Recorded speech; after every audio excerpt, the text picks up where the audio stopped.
Khalid Bigdar, kenapa rakyat Banten merasa hukum jadi alat kekuasaan yang menindas?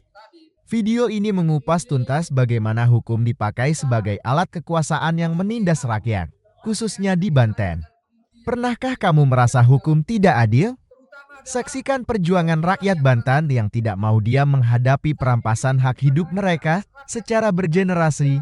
Video ini wajib ditonton untuk kamu yang peduli keadilan dan hak rakyat.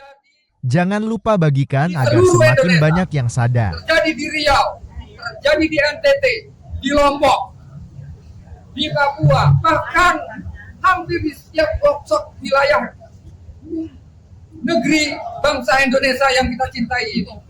Artinya dari cerita rangkaian-rangkaian tadi sudah jelas bahwa hukum adalah dijadikan alat untuk kekuasaan. Jadi hukum menjadi alat kekuasaan untuk menggebuk rakyatnya sendiri. Dan kemudian kekuasaan ini juga dikendalikan oleh oligarki hitam.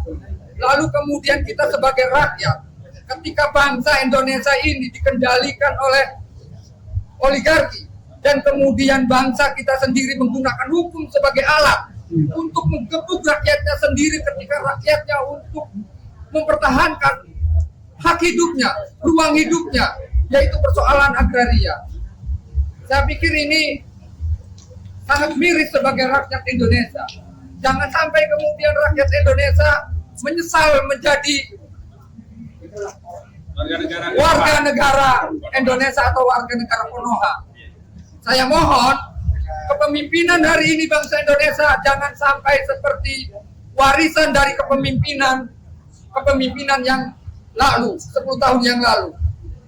Kami sebagai rakyat Banten tidak sudi dan tidak mau berdiam diri ketika ruang hidup kami dirampas secara pelan-pelan atau mau dirampok secara bergenerasi. Maka kami katakan pada seluruh rakyat Banten khususnya, mohon ini jangan disepelekan.